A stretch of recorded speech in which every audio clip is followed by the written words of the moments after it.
Ciao a tutti e bentornati ad un nuovo video. Io sono Druci Alba e oggi parleremo di utilizzare il metodo Save the Cat per fare l'outline di un libro.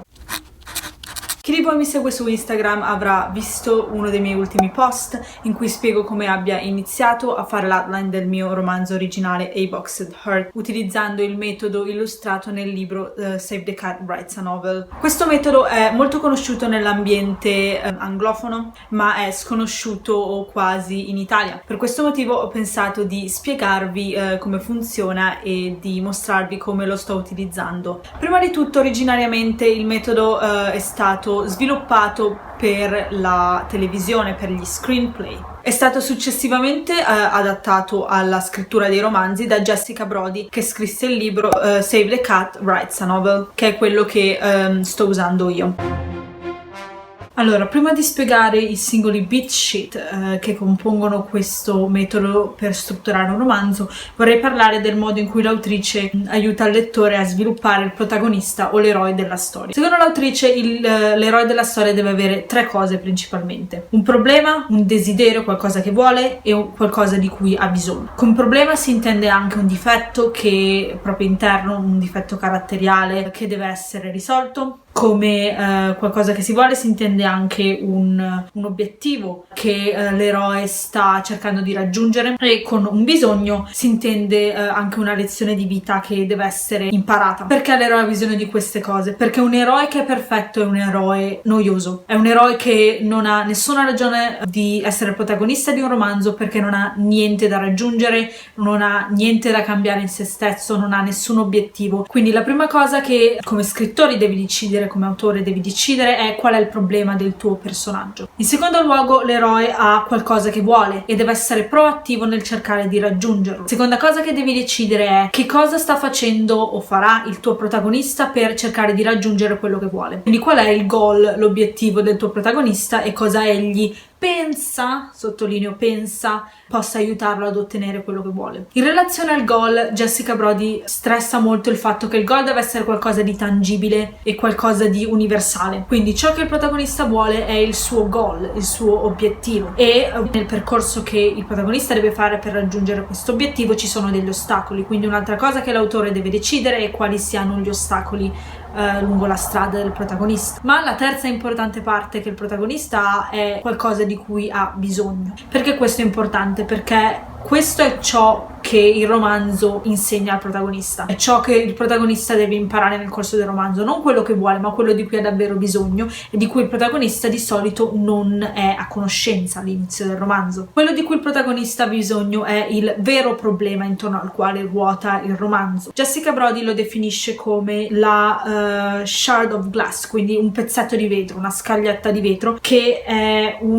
praticamente come una ferita che il protagonista ha, una ferita che è lì sotto pelle da anni, ma che non è mai guarita completamente e che lo fa agire nel modo in cui agisce, con tutti i suoi difetti eccetera. Ed è molto importante perché ovviamente è dove la storia interviene per cambiare il protagonista. Un'altra cosa importante è la differenza tra la storia A e la storia B. La storia A è la storia esterna, quindi tutto quello che succede al protagonista, l'avventura, quello che appare sulla superficie. La storia B è la storia interna, quindi quella collegata a quello che l'eroe ha bisogno, non quello che l'eroe vuole. Di conseguenza qui parliamo di un goal interno, quindi abbiamo un protagonista che nella storia A pensa di dover fare certe cose per raggiungere il suo obiettivo, che pensa sia ciò che risolverà i suoi problemi, ma in realtà nella storia B scopriamo che i problemi interni del protagonista sono collegati a quello di cui il protagonista ha bisogno, non quello che lui pensa di volere e che pensa salverà la sua situazione. E questo goal interno, quindi relativo alla storia B, è una lezione di vita, deve essere universale. Secondo l'autrice del libro ci sono 10 lezioni universali, quindi ogni lezione interna, ogni lezione universale all'interno di un romanzo cade in una di queste categorie in un modo o nell'altro. Le categorie sono: perdono di se stessi o di altri, amore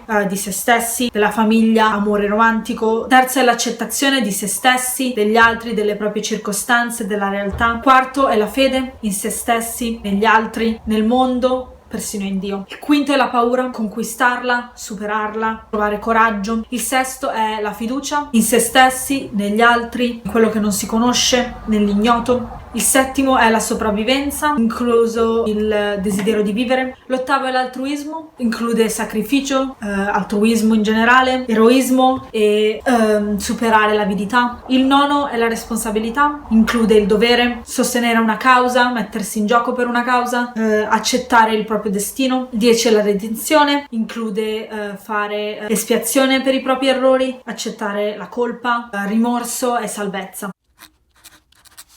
Come prima cosa abbiamo 3 atti, atto primo, atto secondo e atto terzo. Ogni atto contiene un certo numero di punti della trama che sono inclusi in esso e che devono essere sviluppati. Questi punti della trama sono chiamati beat sheets. Iniziamo con il primo atto. Il primo atto è definito anche il mondo del primo atto. Questo perché ogni atto, secondo l'autrice, è un mondo a sé stante e il mondo che viene ambientato nel primo atto è chiamato anche il mondo della tesi o il mondo dello status quo, perché praticamente il suo scopo è quello di mostrare al lettore del romanzo com'era la vita dell'eroe prima che tutto iniziasse a cambiare. Quindi 5 punti differenti della trama sono inclusi in questo primo atto. Come prima cosa abbiamo l'immagine di apertura che va dallo 0 all'1% del romanzo. Queste percentuali sono un po' indicative, ovviamente dipendono dal numero di parole finali. Quindi un'immagine della vita del protagonista e del loro mondo prima appunto che tutto cambi, ed è chiamata un'immagine di apertura perché appunto è una sola scena,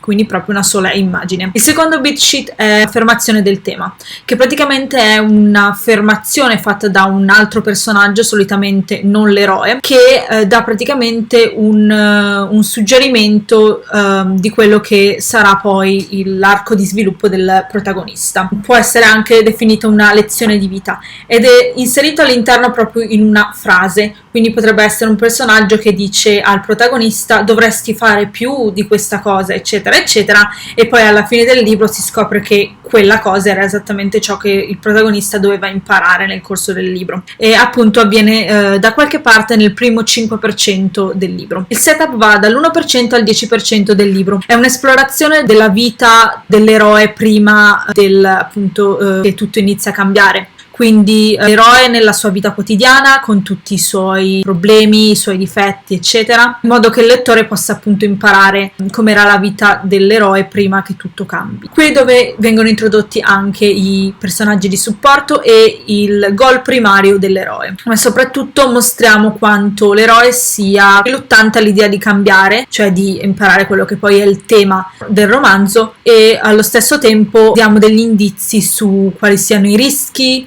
cosa potrebbe accadere se il protagonista non cambiasse. Al 10% abbiamo il catalizzatore, che praticamente è l'incidente che dà il via a tutta la trama, quindi quell'avvenimento che cambia la vita del protagonista ed è così grande, così complicato che il protagonista non ha altra scelta se non cambiare, perché non gli permette di tornare al mondo che è stato descritto fino a questo momento nei precedenti beat sheets. Tra il 10 e il 20% del romanzo abbiamo il dibattito. È una sequenza di reazione in cui l'eroe dibatte che cosa farà adesso che c'è stato questo incidente e deve prendere una decisione. È solitamente presentato come una domanda e il suo obiettivo è quello di mostrare ancora di più quanto il personaggio, l'eroe, sia riluttante al cambiamento.